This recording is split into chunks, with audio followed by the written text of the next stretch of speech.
और नए आर्मी की तैनाती का अमल पीर से शुरू होगा। मंगल या बुध तक नाम सामने आ जाएंगे। 29 नवंबर को तकरीब होगी। वजीर दिफा ख्वाजा आसिफ ने तफसीलात बता दी। कहा, आर्मी चीफ के लिए जो भी नाम होगा अस्करी और सियासी क़यादत का मुकम्मल इत्तेफाक होगा। वजीर आज़म वजारत दिफा की समरी पर तैनाती करेंगे। इंशाल्लाह जो है ना, ये process will start rolling on Monday. कल वीकेंड है, इसलिए वो वीकेंड के ऊपर प्रोसेस क्या स्टार्ट होना है, लेकिन it will start rolling on Monday.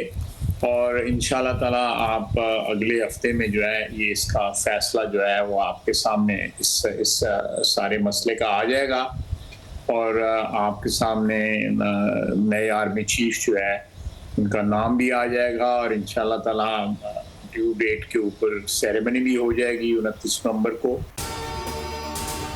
अगर आपको ये वीडियो पसंद आई तो लाइक पर क्लिक करें।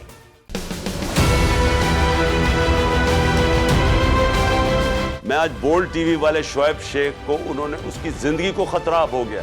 पहले उसको था अरशद शरीफ को, आज शोएब शेख का मुझे पैगाम आया, उसको धमकियां दे रहे हैं कि उसको मारेंगे। इस सिर्फ के बोल्ड टीवी हमें उठा रहा है। बोल्ड ने हमेशा हक और सदाकत का साथ दिया, सच के साथ खड़ा रहा।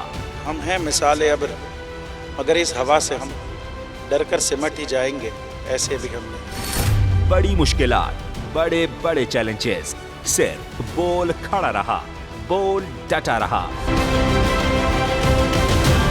बोल को है जरूरत अवाम के दुआओं की।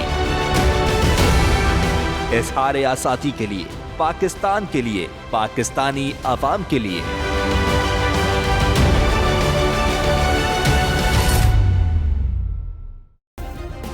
सब्सक्राइब करें और बेल दबाएं ताकि कोई खबर रह न जाए।